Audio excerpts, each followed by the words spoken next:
Zinc plus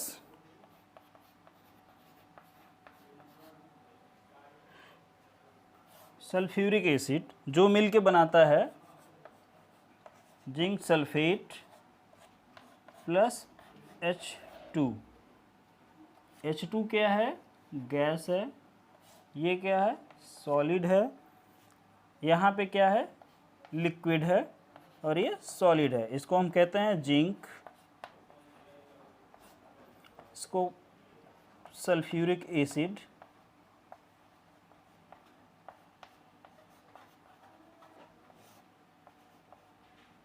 sulphuric अम्ल,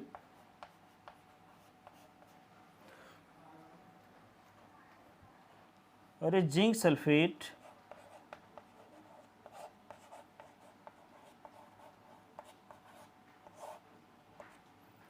और ये हाइड्रोजन गैस।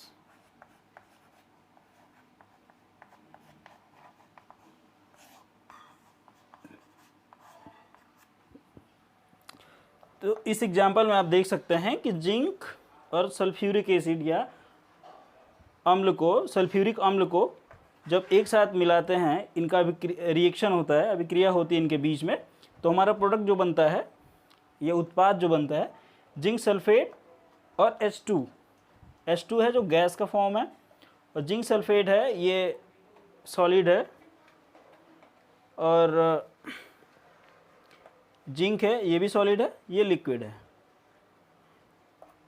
अब अगला देखते हैं कि जैसा आप सभी क्लास 9 में पढ़े होंगे कि द्रव्यमान को ना तो हम नष्ट कर सकते हैं ना ही बना सकते हैं।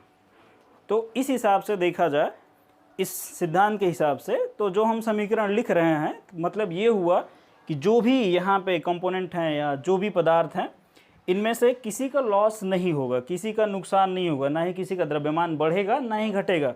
इसका मतलब ये हुआ कि इस पोर्शन को हम बोलते हैं लेफ्ट हैंड साइड, इस पोर्शन को हम क्या बोलते हैं? लेफ्ट हैंड साइड, और दूसरे पोर्शन को हम कहते हैं राइट हैंड साइड। एरो जिस साइड लगा है इसको हम हमेशा इधर वाली चीज़ को प्रोडक्ट बोलते हैं, उत्पाद बोलते हैं, और ये चीज़ हमको हमेशा याद रखनी चाहिए। तो हम ये देखते हैं अब कि इक्वेशन में या समीकरण में दोनों तरफ के जो परमाणुओं की संख्या है वो बराबर है कि नहीं। ये क्यों चेक करने की ज़रूरत है? जैसा कि हम अभी आपको बता रहे थे कि द्रव्यमान ना ही नष्ट किया जा सकता है ना ही बनाया जा सकता है, इसलिए हम इनके परमाणुओं की संख्या चेक करेंगे, क्योंकि कुछ लॉस नहीं हुआ है, कोई तीसरा प्रोडक्ट बन के आया है, ना ही कि कुछ अलग चीज़ें हुई हैं। तो हमको ये ज़रूरी है कि यहाँ पे हम देखेंगे कि परमाणुओं की संख्या बराबर है कि नहीं है। तो आइए देखते हैं, एक लिस्ट बना के दिखाते हैं हम आपको।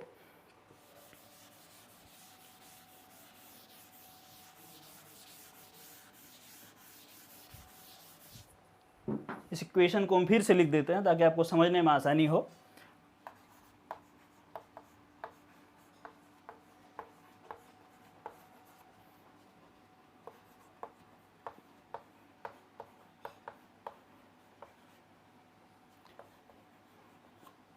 ये सॉलिड है, ये लिक्विड है, ये भी सॉलिड है। इसको हम बोलते हैं अभिकारक, इसको बोलते हैं उत्पाद। तो आइए हम देखते हैं कि इसमें कितने एलिमेंट यूज हुए हैं, कितने परमाणु या कितने तरह के तत्व यूज हुए हैं। तो हम पहले एक टेबल बना लेते हैं जिसमें लिख लेते हैं तत्व। तत्व क्या क्या दिख रहा है हमको? एक जिंक दिख रहा है, हाइड्रोजन दिख रहा है, सल्फर दिख रहा है और ऑक्सीजन दिख रहा है। तो तत्व मान लीजिए Zn है, H2 है, H है, S है और O है। अब हम देखते हैं कि अभिकारकों में परमाणुओं की संख्या कितनी है। अभिकारक में परमाणुओं की संख्या और उत्पाद में परमाणुओं की संख्या। तो हम देखते हैं कि अभिकारक में Zn के कितने एलिमेंट हैं, कितने परमाणु हैं। तो यहाँ पे हम देख सकते हैं 1 हाइड्रोजन, के 2, सल्फ़र का 1, ऑक्सीजन का 4।